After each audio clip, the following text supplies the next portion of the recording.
Hi, and welcome to The Right Stuff. I am your host, the Queen Parker J. Thank you so much for joining me for this edition.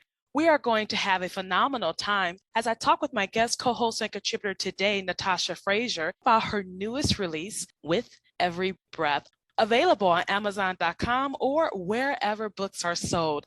Let me tell you, listeners, you are definitely going to enjoy this story. I certainly did, and I just started this morning. Want to thank our Patreon team for their support. We have been showcasing Christian authors worldwide for the past 8 years, and as God gives us grace, we'll continue to do so. If you want to find out how you can be part of that ministry, simply go to patreon.com/rightstuff. And as always, we covet your prayers. We want to thank our corporate sponsor for their support. To find out how Christian Book Club can help you build your readership, go to christianbookclub.net. Natasha, how are you doing today? I am doing well. Thank you. Now, where are you hailing from? I am right now in the Houston, Texas metro area. I was born and raised in Greenville, Mississippi, but I've been here since the end of 2007. What's it like being Texas? I always hear that cliche, everything's bigger in Texas. Tell us about it. And it is. It is. I can remember when I first came here for an internship back in 2005. Even the food servings, we would go to a restaurant and I could never eat everything. I'm like, goodness, everything is bigger in Texas. Like, I don't want to eat the whole table. I thank you for thinking of my appetite, though.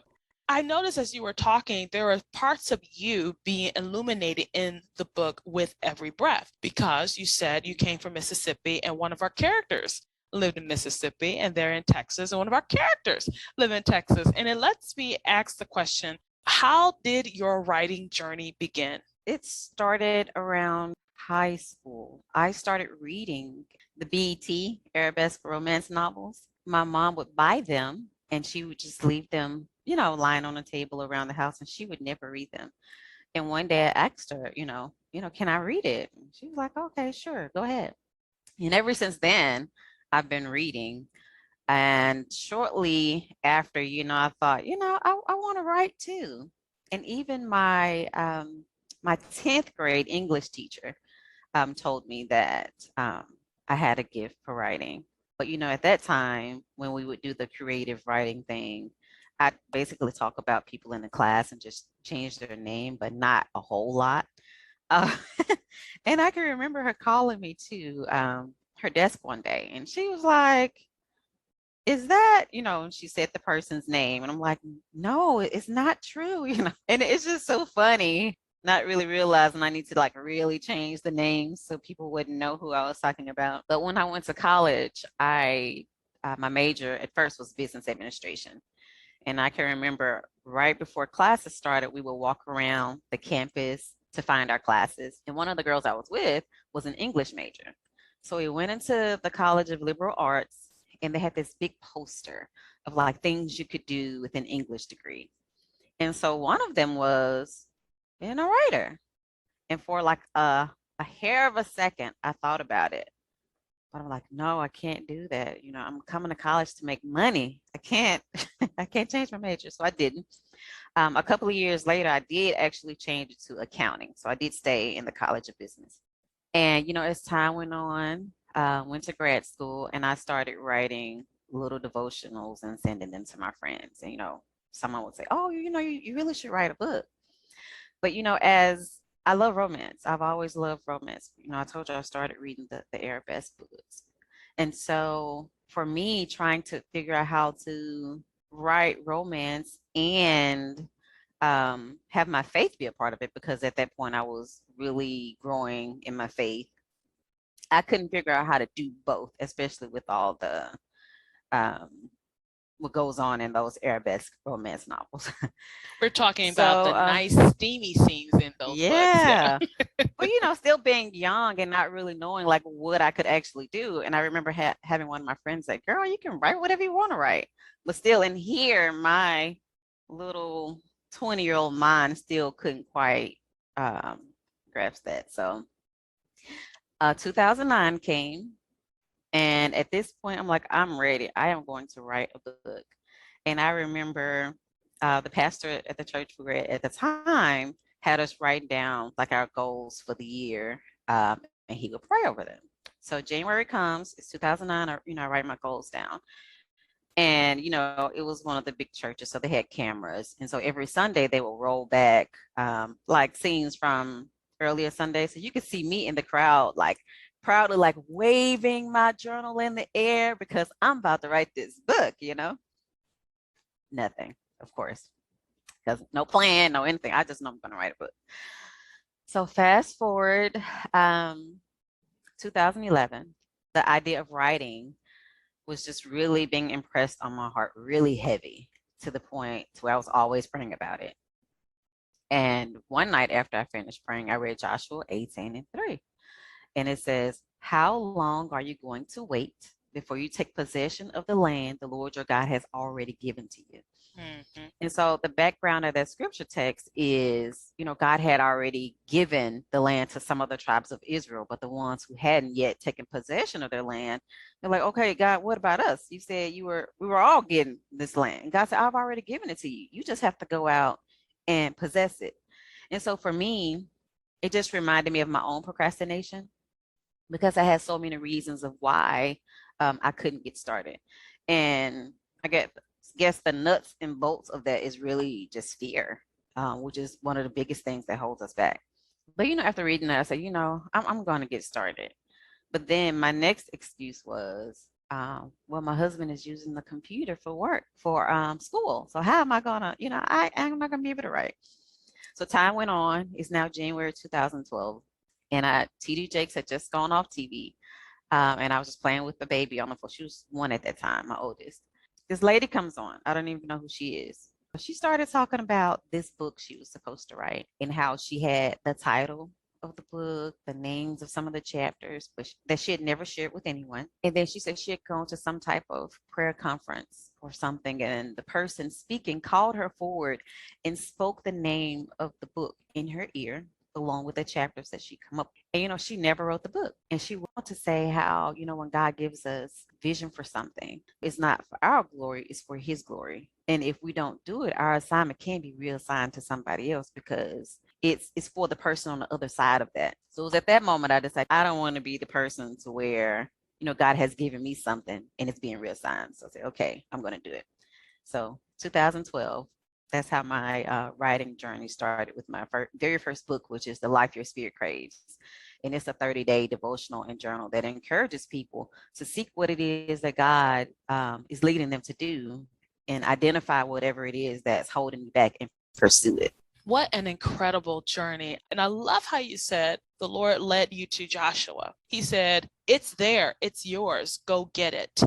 And that doesn't always apply to everything, because we still need to seek the Lord how to do things, because there is a right way to do it and a wrong way to do it. Had they taken the land years ago, it probably wouldn't be in its right position to be taken, because they fought for about 3 or 4 years taking over that whole area. That's going to resonate with some of our listeners today, as they are working on having their dreams, their goals, but they're letting things stop them. Why do we let fear stop us from our goals?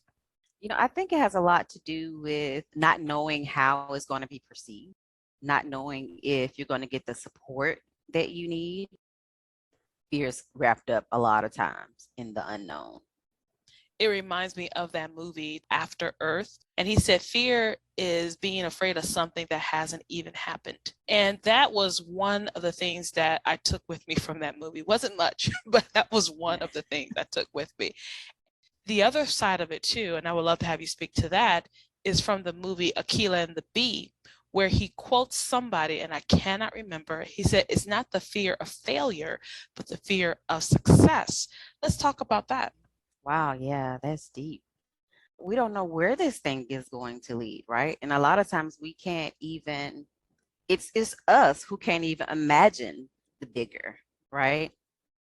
And because of that, we allow that to kind of steal us and keep us from moving at all. Now I call that the enemy, because that ain't the Lord who wants you to feel that way. That's the enemy. Oh, for sure. If he can stop us from Yeah. what God has us to do, he Mhm. definitely will, especially when it comes to success. And I think sometimes if we have big dreams, we think I can't get to those big dreams. And I have a family member, she says, I am going to be a billionaire. And you think, okay, but you're like, that's too big. And then you have to go, but my Yeah. God is bigger. And God likes to take our dreams. He goes, oh, that's cute. I have something better for Mhm. you. And I see how that relates to your story with Every Breath because our main character, Nina, spends her life encouraging people. And I gotta wonder, is she based off of someone you know? Is it yourself even? Or is it a combination of things? I'm a graduate of Jackson State University, where Andrew works and where she went to school. Yay! And so we have that in common. Her illness comes from something I experienced earlier this year. I was having these dizzy spells, and for me, that felt like death because it was something I never experienced. Because I could just be sitting down, like doing nothing, and next thing you know, the room is spinning, and that's scary. It happened a lot while working out too, um, and turned out it was vertigo. And at the time, I was plotting this story, something I usually don't do. I was plotting this story, and I knew it was going to be a second chance romance, and I knew I wanted them to go away together.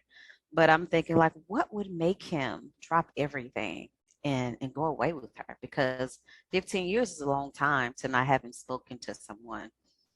Like, what would it take? And so I just took that experience and just dialed it up 1,000 notches and gave it to her, and that's what we got. And when I tell you she dialed it up 1,000 notches, she really did. And it's something you discover at the beginning of the book. And I kind of want to probe it. But before I do that, let's tell listeners what With Every Breath, in fact, what the series, the McCall family, is about. Okay.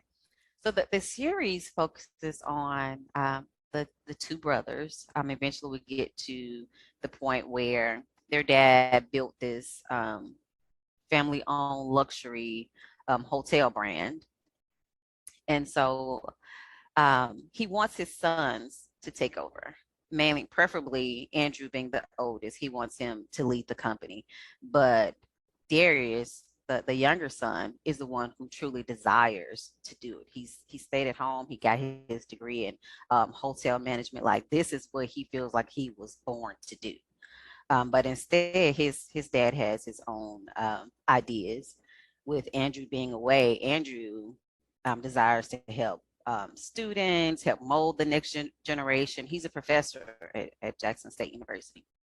And so that's where he feels like he belongs. And so when Andrew left home to go to school, not returning, that sort of caused a rift in their family.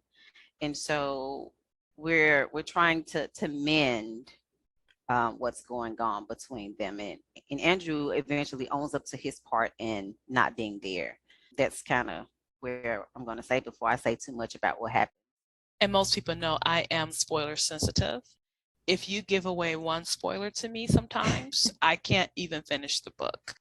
As soon as I saw the book, I remember talking to Angela Anderson from her company, talked to her to connect us together. And I was like, you got to have me have her on there. She's like, oh, okay. So I was really excited to have you come on board. And then reading the book, just delving into this world where there is a serious decision to be made. And that decision is this: she has 30 days to live. What would I do if I was told I only have 30 days to live? One thing that would happen, you would focus on what is important, and nothing does that like impending death. So when you put that sort of pressure on yourself, you really start to find out, I think, who you are as a person as Yeah. well. For this particular story, for one, we needed a timeline.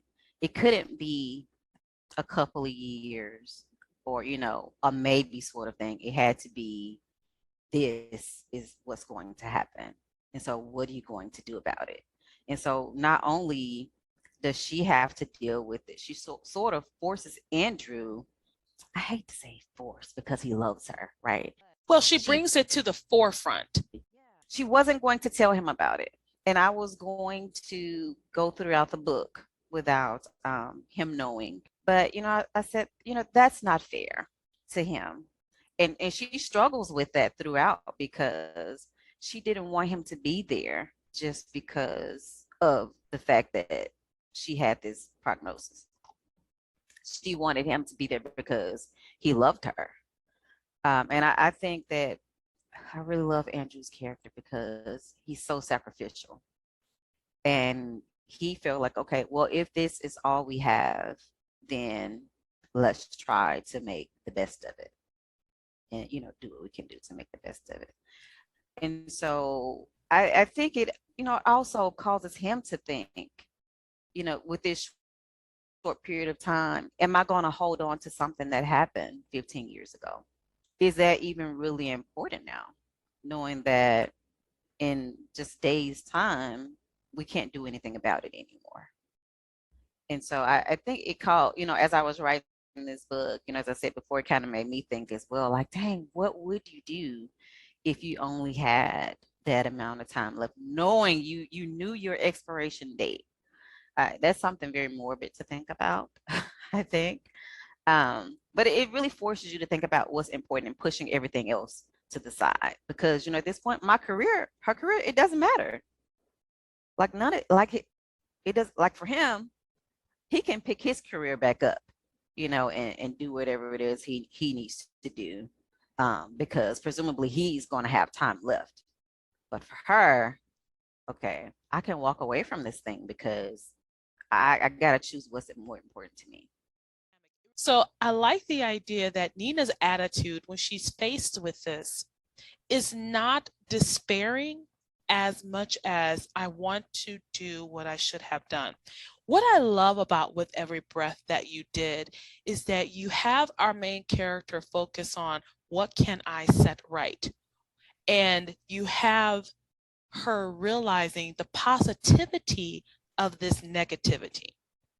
And if it was me, I probably would not have been as positive as Nina.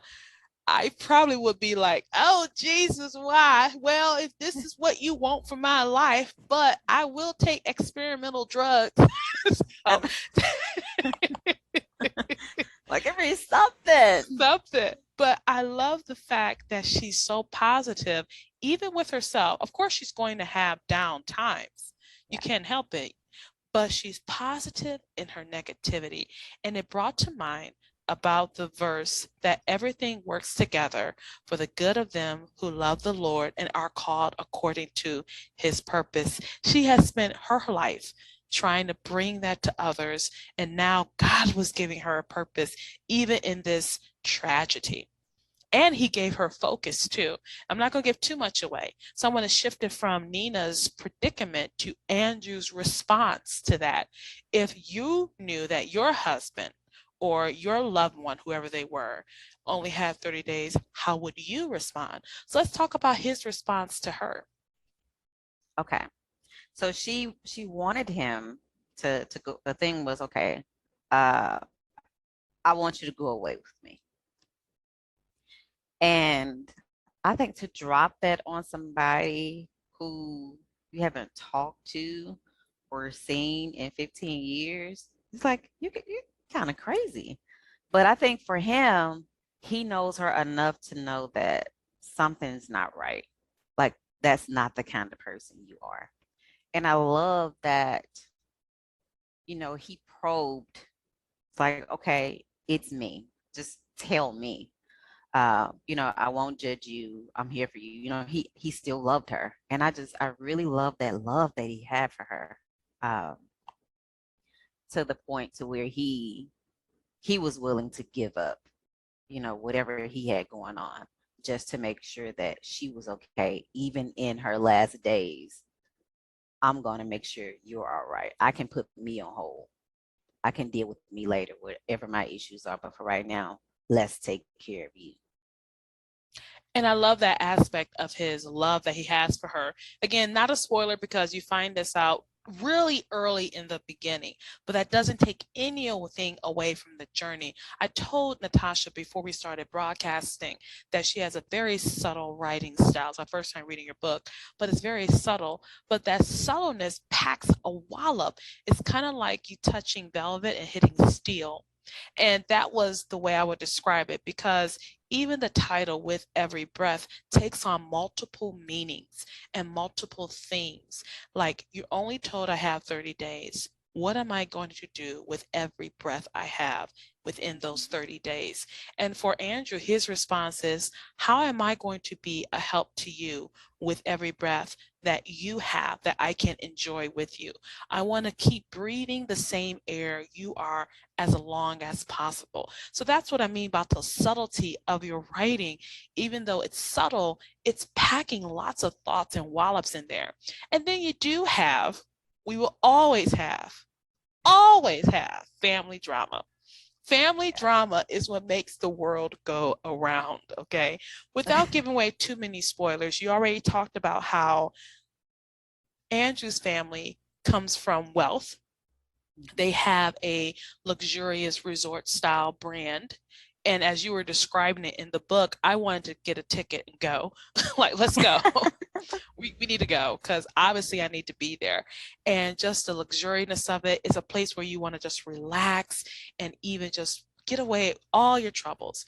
But Andrew fights against that because he has a different calling. And I want to talk to our listeners about that, though, Natasha, because sometimes what people think you should do is not what God wants you to do. Let's talk about Absolutely. that conflict that happens with family expectations or expectations that someone else has for you and what God's call and purpose is for you. It's important that we are firm and we're strong in, who God has called us to be. You really have to be in tune with your relationship with God and listening to the Holy Spirit, because there are going to be a lot of people, including family sometimes, who want to tell you what God told them on your behalf, that sort of thing, or people speaking into your life, but having your own relationship with God and going to the throne and praying and reading your word. If they're not confirming what God has already told you, then hey, that's not what God told me, right? And so the Bible, talks about, getting wise counsel, having people pray with you for what it is that you believe that God is leading you to, not having people just come into your life because as humans, we like to push our own agenda, right? Because if it's something that's going to better me, I believe God wants you to help me market these books, but right, is that really what God is leading you to do? Is So that what you you have want to me to be do? right. So you got to be firm in self and firm in your own, knowing your own purpose and who God has created you to be.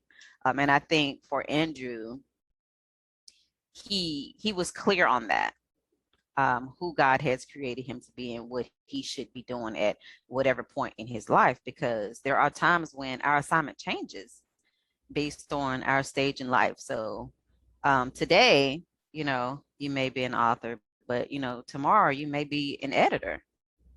God may, and we talked about this, before, like we don't know oftentimes how big God's vision is for our lives.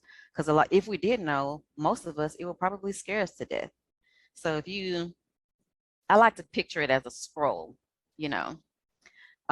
Scrolls are rolled up and, you can only see a little bit at a time. And so right now we're only seeing this part in time. God is not going to open all of that up because we probably have a stroke, right? And we'll go to thinking and trying to plan it and figure out how this is going to happen. But God has already given us provision. But it's just important to not let other people push their vision on you.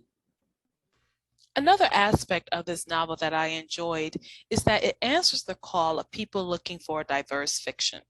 And you show a beautiful sense of Black love and why that is important to the Christian fiction mainstream publishing arena is because there hasn't been that kind of visibility with Black love, particularly in a clean fashion. And I'm not knocking people who like urban fiction. I should say that right. If you like urban fiction, you like what you like. I get it. But Right. oftentimes they show a negative view of African Americans, gangsters, and whatever. Okay.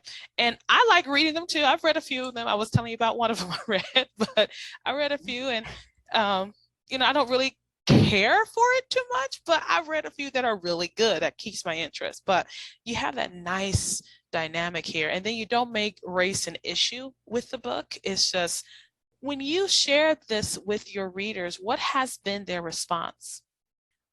This actually has been one of my most well received fiction books to date. And I'm so excited, and I'm really thankful for that, because I really enjoy writing it. I think I will say it's my best, but the next one coming out, right, it's always better. Darius' story, with every step is better. Really enjoyed the series. I feel like the characters were more dynamic. They had more conflict, a lot more going on.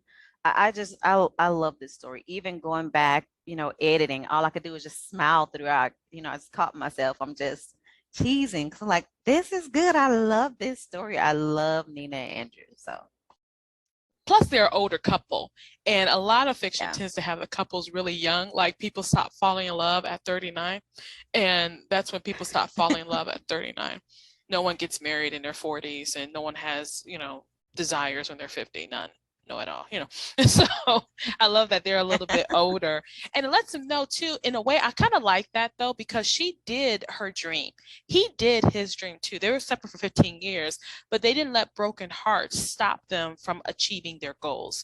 And that's something that Nina preaches in the beginning of the book, about no matter who abandoned you, who didn't believe in you, who thought you should have did this, don't let that stop you. And she didn't let that stop her either. So both of these characters are coming together strong anyway.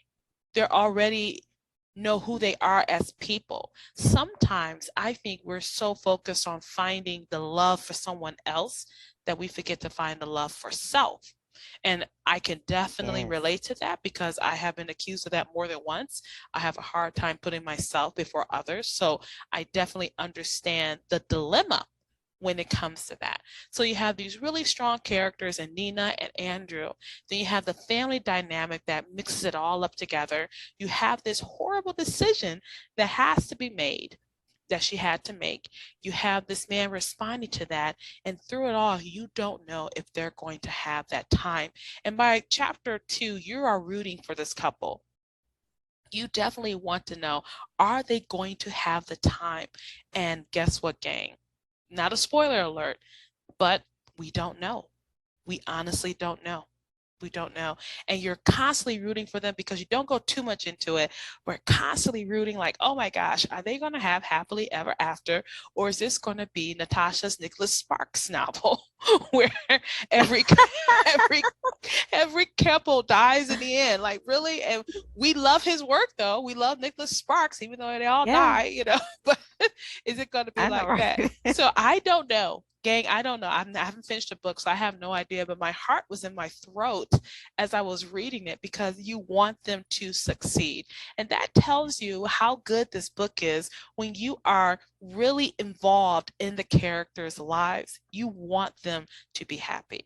You want them to succeed. You want to imagine a world where you're going to go to their house because they have a nice house. You want to go there and I want to go. I want to be there too. Have tea. I drink tea. Have tea with them. So yeah, there's a lot going on in this book. Now, what I am going to do is ask you to read an excerpt from it.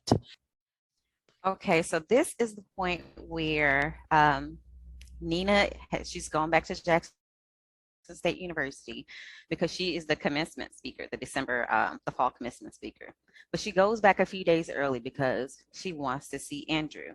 So Andrew knows she's coming. He knows she's the commencement speaker, but he's not expecting her to come so soon. So we pick up at the point where Nina is headed to his office to see him.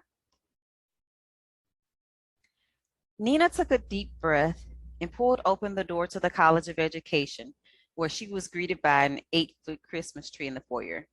She'd only been inside a few times when meeting Andrew after class, and she couldn't remember a thing because everything had changed. The building had received a complete upgrade. A warmth of satisfaction spread through her at the thought of her alumni dollars being put to good use. Nina followed signage to the hall of instructor offices. Andrew's door had been the second to the right, and she marched down the hall and stopped. Light shined into the hallway from his open door, and a sudden onset of dizziness came over her. She stumbled over to the wall and rested her head against the cold surface until the spinning subsided. Nina inhaled and exhaled once. I can do this. I didn't come all this way just to give a speech. Nina took another calming breath. We've got unfinished business. So what? It's been nearly 2 decades. One more calming breath, and she stood, squared her shoulders, moved to the open door, and tapped twice. Help me, Lord. Come in. How had she forgotten the smoothness of his tenor voice? She could have melted on the spot when he looked up from his laptop, and his almond eyes took hold of hers, laced with a softness she probably didn't deserve from him. He was happy to see her. She gripped the doorknob to steady herself. Too bad there was nothing to steady the flip-flop going on with the rapid pacing of her heart. His features hadn't changed much, but it was apparent he'd aged. His physical maturity served him well. The light stubble under his chin, the dark, cleanly shaven mustache, his strong jawline set against the canvas of his mahogany skin. If she had to die soon, she knew right then that she wanted to spend her last days with him. Andrew loosened the Windsor knot that suddenly seemed too tight to give passage to the oxygen that needed in and the carbon monoxide that needed out, making it possible for him to breathe as his gaze rested on his heart standing in the doorway to his office. The sight before him left him momentarily paralyzed, made him forget to breathe. Nina Robinson in the flesh, more beautiful than the day she'd left and more stunning than she appeared on his TV or internet streaming services. Though he'd given the invitation to enter his office, she hesitated. She arched her eyebrows as if to question his certainty. Her slightly slanted hazelnut eyes still had a way of boring into his soul.